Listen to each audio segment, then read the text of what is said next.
Қайырлы күн, эфирде апта жаңалықтары, студияда Ирина Новицкая.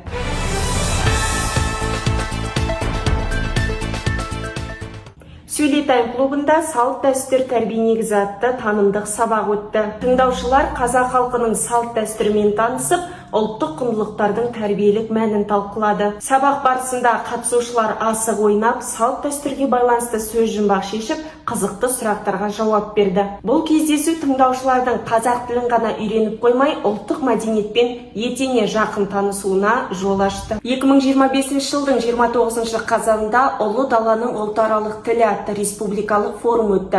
Форумда тілдарын облыстық тілдерді оқыту орталығы келген қонақтарға арнап көрме ұйымдастырды. Көрмеге орталықтың әдістемелік оқу құралдары, жұмыс дәптерлері, ана тілі атты оқулығы, сондай-ақ Тіл Лайф жобасының QR-код тілашарлары мен Сөйлетайым клубының сабақтары қойылды. Ағылшын тілін үйренушілерге Halloween English Night атты ерекше форматта сабақ өтті.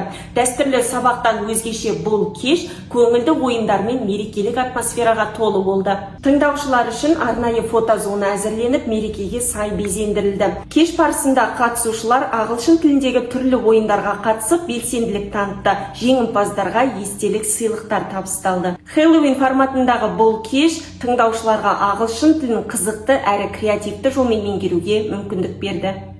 2025 жылдың 31 қазанында тілдарын облыстық тілдерді оқыту орталығының басшысы Тота Айтмағамбетова Қазақстан Республикасында тіл саясатын дамытуға бағытталған 2023-2029 жылдарға арналған тұжырымдама аясында атқарылған жұмыстар мен алдағы жоспарлар туралы баспасөз конференциясын өткізді.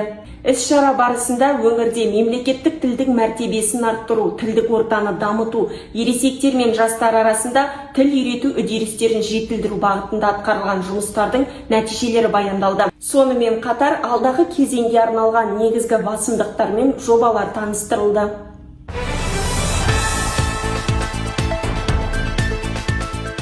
Бүгінге ақпарат осы, аман сау болыңыздар.